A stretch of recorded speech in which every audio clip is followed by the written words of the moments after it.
Զարուհի Բաբայանը կյանքն ու գործունեությունը մշտապես հանրության ուշադրության կենտրոնում է եղել։ Star News-ն արդեն հայտնել է, որ երգչուհու որդին՝ Գոգան, իր ուսումը շարունակում է արտերկրում։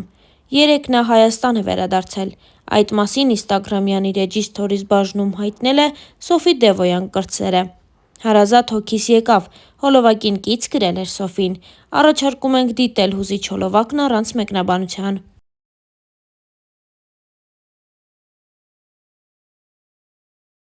Իսկ մեզ մնում է հավելել նաև, որ երգչուհի Զարուհի Բաբայանը միշտ հանրության ուշադրության կենտրոնում է եղել։ Քննարկումները ոչ միայն Զարուհու անվան շուրջ են, այլ նաև նրա ընտանիքի։ Ձեզանից շատերը գիտեն, որ երգչուհու ամուսինը պարուհի և պարուսույց Սոֆի Դևոյանի որդին է՝ Հովհաննեսը։ Զույգը 2 երեխա ունի՝ Սոֆին և Գոգան։ Զարուհի Բաբայանի որդին կրում է պապիկի՝ բժիշկ Գեորգիկի միջի անունը։ Երգչուհու որդին միշտ խուսափել է ճանաչված լինելուց։ Զարուհին իր վերջին հարցազրույցի ժամանակ խոսել էր որդու մասին ու նշել հետևյալը. «Երբ տղաս մի փոքր արդեն մեծ էր, զայրանում էր, ասում էր, որ չգնամ ու չնկարահանվեմ, ելույթ չունենամ, չէր ուզում ինձ տեսներ հեռուստացույցով, ուզում էր ես տանը մնայի։ Ինքը հետո էլ պրակտիկորեն գրեթե միշտ մերժել է մեզ հետ որևէ հաղորդման հյուր գնալ ու նկարահանվել, երևի 2 հաղորդման է մասնակցել մեզ հետ ու վերջ։ Որդիս հիմա Չինաստանում է, սովորում է ֆինանս ու էկոնոմիկա, արվեստից մաքսիմալ հեռու է, ինքն ավելի շատ մոտ է իր պապայի մասնագիտությանը։ Բայց ես հուսով եմ, որ այդ կրթությունը ու այն դժվարությունները, որ հիմա ինքը կրում է հեռու լինելով տանից ու մեր երկրից, հուսով եմ, որ մեր երկրի համար կլինի կրթված ու լավ տղա։ Էս սերունդն էդպիսինն է», անկեղծացել էր Զարուհի Բաբայանը։ Ինչպես արդեն նշեցինք, Զարուհի Բաբայանը բոլորովին վերջերս Նազենի Հովհաննիսյանի «Կամուրջներ» հաղորդման հյուրն էր։ Զրույցի ընթացքում նրան միացել էին նաև Սոֆի Դևոյանը և երգչուհու դուստրը։ Զարուհի Բաբայանը զրույցը սկսեց սիրելի ու հարազատ փողոցից ու նշեց, որ հատկանշականն այն է, որ իր ամուսինը ծնվել ու մեծացել է մի փողոց այն կողմ, բայց նրանք մանկության տարիներին երբեք չեն հանդիպել։ Զարուհին ամուսնու և իր սիրո պատմությունը սկսեց խորհրդավոր պատմությամբ. «Մի օր տանն էինք, տիկին Դևոյանն իր արխիվներն էր նայում, ինչ-որ բան էր փնտրում, իրենք նստած էին ճաշասենյակում ու էն ժամանակ վիդեոկասետաներ էին, դրանցով տեսանյութ էին նայում։ Ես խոհանոցում էի, ինչ-որ գործ էի անում։ Ճարտարապետ Հրաչ Պողոսյանի աղջիկը, Ռուզաննան, մեր տանն էր, հարևաններ էինք։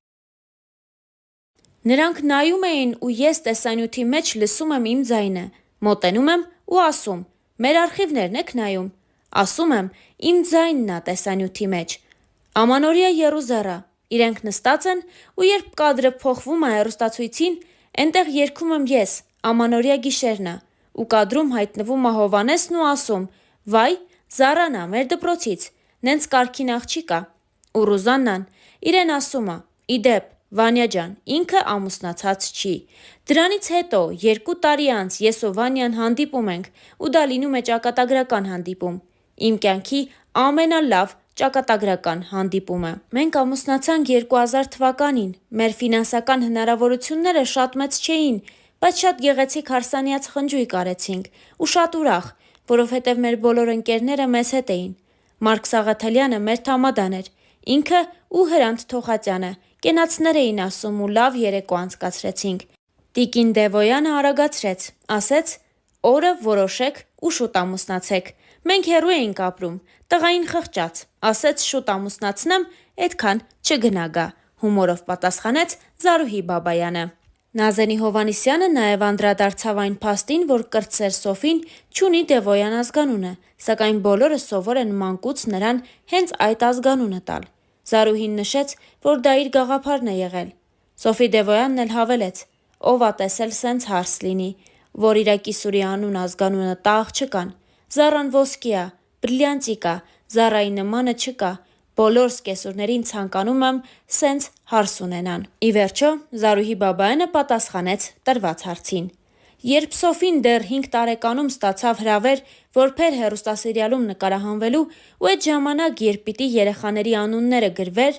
ես մտածեցի, որ եթե ինքն արդեն պարում ա ու ինչ-որ ձևով առաջ ա գնում, էդ անունը ավելի հնչեղ կլինի ու այնուամենայնիվ նաև ուղենիշ կլինի նրա համար։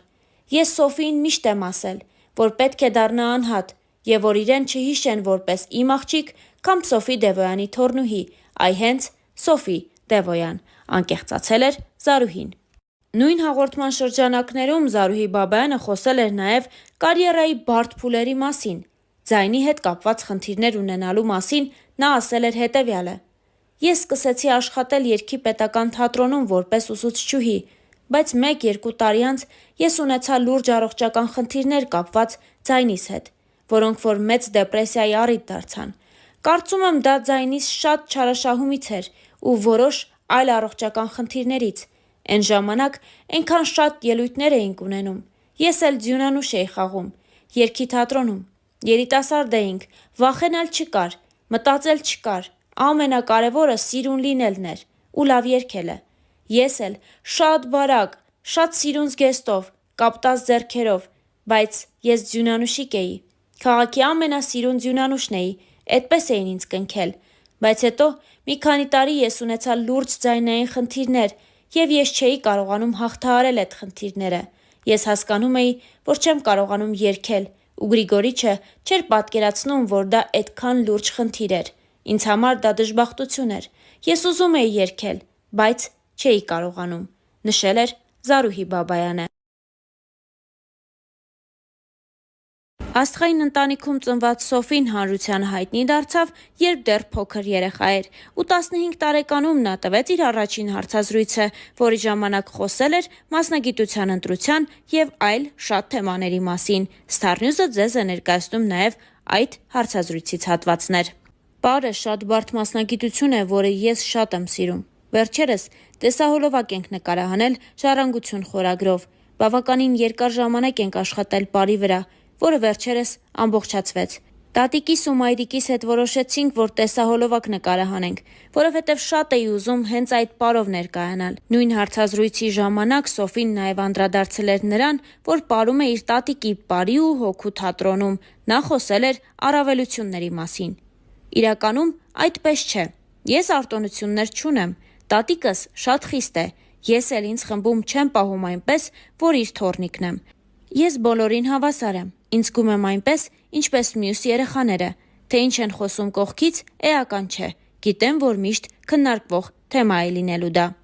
Տատիկս երբեք անտեղի չի ջղայնանում։ Եթե նույնիսկ ջղայնանում է, ինձ համար հաճելի է, որովհետև նրա ամեն նկատողությունից շատ բան եմ սովորում։ Ես իրեն միշտ եմ ասում, որ ինձ նկատողություն անի, որովհետև դրա մեջ լավ բան եմ տեսնում։ Իսկապես, նա հանդարտության հետ մեկտեղ շատ խիստ է, սակայն միայն աշխատանքում։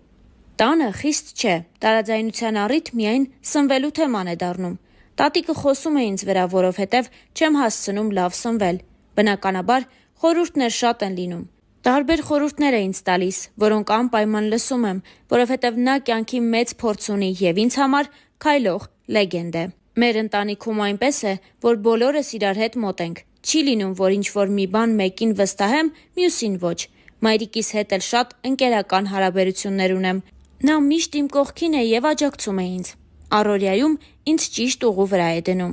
Անկեղծացել էր Սոֆին ու խոսել նաև տարիքային տարբերության ու սերունդների բախման մասին։ Լինում են դեպքեր, երբ ամեն մեկս ունենք մեր կարծիքը, սակայն եթե նույնիսկ ինչ-որ խոսակցություն է լինում, տանը կոնֆլիկտ չի դառնում։ Ի վերջո, գալիս ենք մի հայտարարի։ Սոֆի Դևոյանը խոսել էր նաև փոքր տարիքից իր գումարն աշխատելու եւ ինքնուրույն դառնալու մասին։ Ավելի ինքնուրույն ես դառնում։ Հաճելի է, որ կարողանում ես ինքդ հոգալ քո ծախսերը, բայց գումարն ինձ համար առաջնահերթ չէ։ Կարևորը այն հաճույքը ու փորձն է, որը ստանում եմ աշխատանքի ընթացքում։ Ես ծնողներիս կարծիքը միշտ եմ հաշվի առնում։ Երբ ինչ-որ գումար եմ վաստակում, չեմ շտապում միանգամից ծախսել։ Աշխատում եմ հագուստի կամ առօրեական բաների վրա չվատնել գումարս, հավաքում եմ ու ինչ-որ կարևոր բանի համար ծախսում։ Օրինակ, նկարչական պարագաներ եմ գնում կամ էլ պարային հագուստ, անկեղծացել էր Սոֆին։ Պարուհին նաև անդրադարձել էր իր արտաքին տեսքի հետ կապված քննադատություններին ու այն բանին, որ 12 տարեկանում փոքրինչ ներկեց վարսերը։ Նա նշել էր հետևյալը. «Հասարակական վերաբերմունքը դեր չի խաղում ինձ վրա։ Եթե ես որոշել եմ նման բան անել, չեմ կարծում, որ դա պետք է խոսելու թեմա դառնա։ Չնայած նման խոսակցություններ միշտ լինում են արվեստի ոլորտի մարդկանց մասին։ Այն ժամանակ շատ մեծ ցանկություն ունեի մազերս ներկելու։ Դա ինձ համար երազանք էր դարձել, եւ ծնողներիս թույլտվությունը եղավ իմ տարեդարձի նվերը։ Մայրիկս էլ, տատիկս էլ միշտ ասում են, որ պետք չէ ուշադրություն դարձնել այդ ամենին, որովհետև յուրաքանչյուրն իր կարծիքն ունի եւ միևնույն է, քննարկելու ու քննադատելու է քեզ։ Միշտ լինում են բացասական կարծիքներ։ Եթե ես այդ ամենի մասին մտածեմ, սկսելու եմ հաշվի առնել այն մարդկանց կարծիքը, ովքեր չեն հասկանում քո արվեստը, արած գործը։ Իր հարցազրույցի ժամանակ տարիներ առաջ խոսել էր Սոֆի Դևոյանը։